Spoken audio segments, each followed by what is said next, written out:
23 கூட்டமாக பிரிவார்கள், எல்லாரும் நரகத்து போவாங்க, ஒரே ஒரு கூட்டம் சொர்க்கத்து போவோம். நம்ம பல தடவை கேட்டிருக்கோம், இதெல்லாம் தெரிஞ்சிருக்கோம். இந்த ஒரு கூட்டம் எதுன்னு அவங்களுக்கு தெரியல, நமக்கு தெரியும். நமக்கு நல்லா தெரியுது. நம்ம அகமதியா ஜமாத்தில் எதுக்காண்டி சேர்ந்திருக்கோம்? சொர்க்கத்து போகணும் என்ன நோக்கத்துக்கு தானே எல்லாரும் சேர்ந்திருக்கோம். எவ்வளோ காசு செலவழிக்கணும், எவ்வளோ நேரத்தை செலவழிக்கணும், எவ்வளோ வெளியே வாங்கணும், குடும்பத்தினுடைய பகைமைகள் எல்லாரும் பகைச்சிட்டு வந்திருக்கேன். எதுக்காக வேண்டி?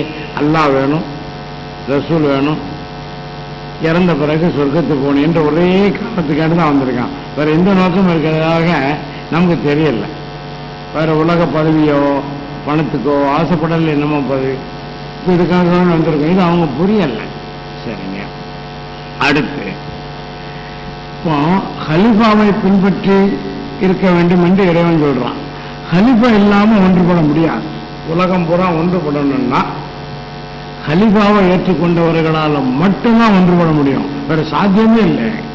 நீ பாருங்க, எந்த வகையிலும் பாருங்க, ஒன்றுபடணும்னா தலைமை இல்லாம எப்படி ஒன்றுபட முடியும்? ஒரு தலைவர் இருக்கணும், அந்த தலைவருக்கு கட்டுப்பட்டு நடக்கணும், அப்பதான் ஒன்றுபட முடியும்.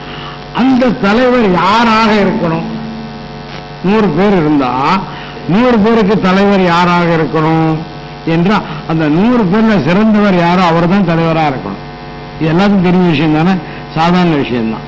1000 பேர் இருந்தா 10,000 பேர் அப்படி போங்களேன். இப்போ உலகில் 600 கோடி பேர் அல்லது கூட குறைந்தது 600 கோடி பேர் இருக்காங்க, அல்லது 625 650 வச்சுக்கிடுங்க, எவ்வளோ நாளும் வச்சுக்கிடுங்க, எப்படி 600 கோடி பேர் இருப்பாங்க. 600 கோடி பேர்ல ஒருவர் தலைவராக இருக்கணும். அப்பதான் 600 கோடி பேர் ஒன்றுபட முடியும். அப்ப 600 கோடி பேருக்கு ஒருவர் தலைவராக இருக்குன்னு அந்த தலைவர் 600 கோடி பேர்லேயே சிறந்தவரா இருந்து ஆகணும். கண்டிப்பா நின்றாலும் தலைவராக தேர்ந்தெடுக்க முடியுமா? நம்ம கட்டுப்பட்டு நடக்க முடியுமா?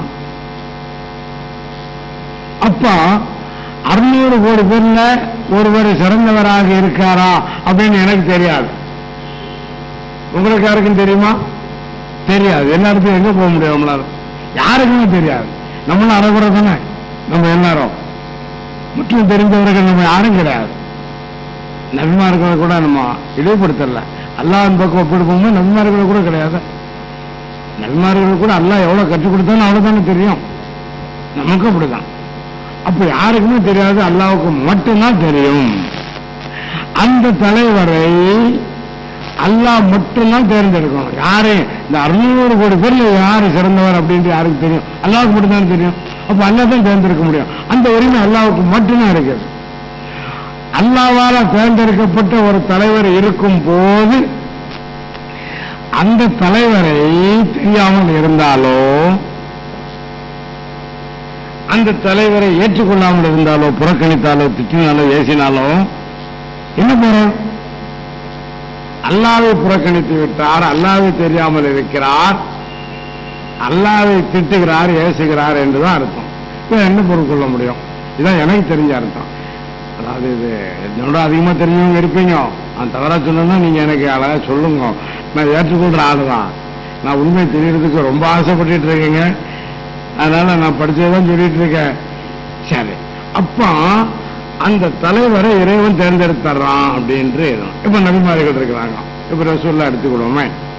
ரசூலுல்லாஹ் நமக்கு தலைவர். யார் தேர்ந்தெடுத்த ரசூலுல்லாஹ்? நானா? ஆனா நீங்களா? உலக மக்களா? யாருமே தேர்ந்தெடுக்கல, அல்லாஹ் தான் தேர்ந்தெடுத்தான். இப்ப அல்லாஹ் தேர்ந்தெடுத்தாங்கிறத அதை சொல்லவும் சொல்லிட்டான். நீங்க சொல்லுங்க எல்லாத்துக்கும் அப்படின்னு சொன்னாங்க. சொன்னா என்ன நடந்துச்சு? ரசூலுல்லாஹ்வோட அல்லாஹ்வுக்கு ரொம்ப பிரியமான ஆள் யாரும் உலகில் யாருமே கிடையாது. அவ்வளவு பிரியமான ஆளை எதிர்த்தாச்சுன்னா, அல்லாஹ்வுக்கு பிரியமான ஆளை எதிர்த்தா என்ன அர்த்தம்? அல்லாஹ் எதிர்க்கிறான்னு அப்படின்னு அர்த்தம். அப்போ இப்போ கலீஃபா தேர்ந்தெடுக்கப்பட்டிருக்கிறாங்களே, இதை பத்தி குர்ஆன் என்ன சொல்றான்? அல்லாஹ் தான் தேர்ந்தெடுத்திருக்கான் அப்படின்னு வருது. அதுல சந்தேகம்லாம் கிடையாது. இப்போ அந்த ஆயத்தை பற்றி நான் சொல்ல இருக்குன்றதை சொல்லிட்டாங்க, அதை பற்றி பேசிட்டாங்க.